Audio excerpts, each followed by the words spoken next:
Assalamu alaikum warahmatullahi wabarakatuh. This is the third presentation on trusses. We'll discuss today the method of sections.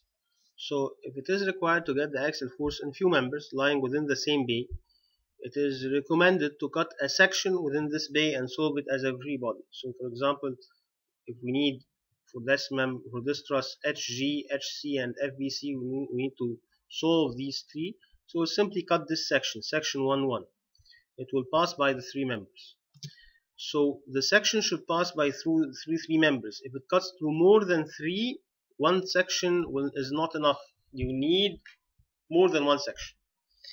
The three equilibrium equations will apply to the section. So this is why if it is one section, you need only three unknowns, nothing more than that. So in this case, these are the three unknowns, and the three equations will be sigma fx equals 0, sigma fy equals 0, and sigma moment equals 0. And the best thing is to take the moment at a point at which two of the forces pass, so in order to get the third one, like what we have talked about before. Let's look at this example.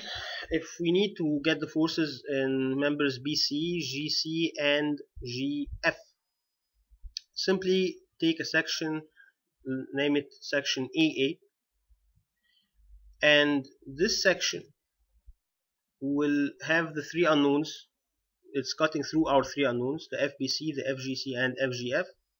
So if we simply take sigma moment about G equals 0, so 2 FBC minus 2 times 1000 equals 0, and FBC is equal to 1000 Newton in tension.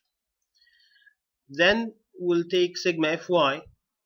We'll have FGC sine 45 minus 1000 equals 0. So now FGC equal 1000 over 0.707. So this is 1414 Newton in tension. Then sigma Fx equals 0. So now we have 1414 cosine 45 plus 1000 plus FGF. So now FGF is equal to negative 2000 kilo Newton in compression.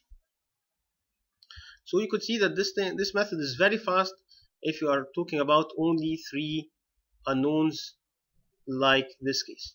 Now, how about having four unknowns?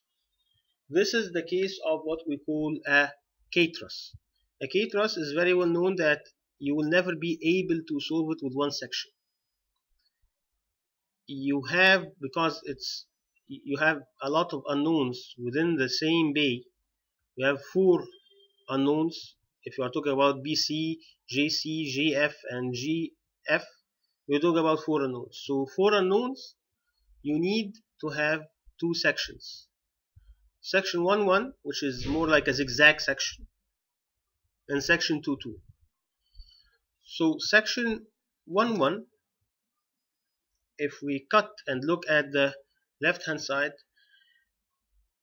we will see that section 1, 1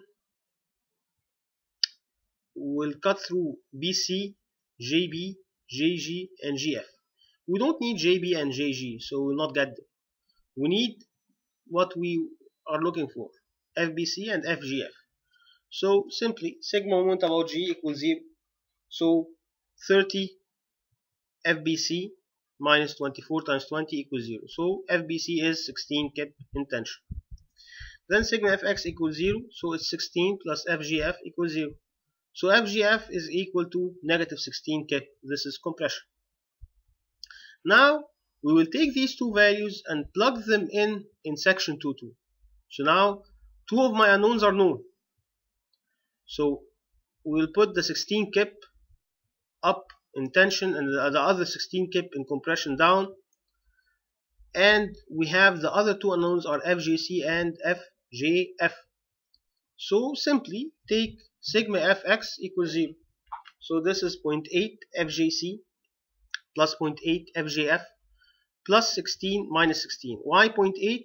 0.8, this is because we are having here the very famous angle.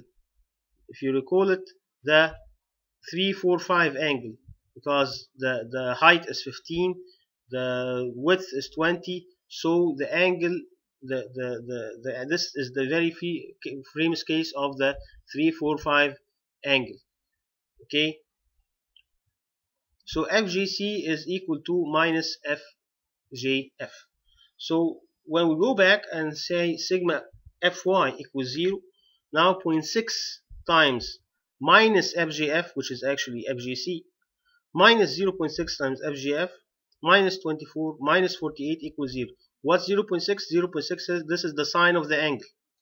Okay, 0.8 was the cosine of the angle. So FGF now is equal to minus 72 over 1.2, which is minus 60 kip.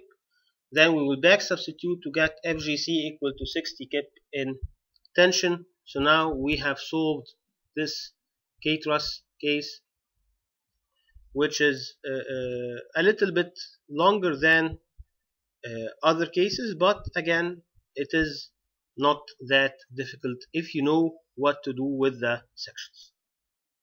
Thank you.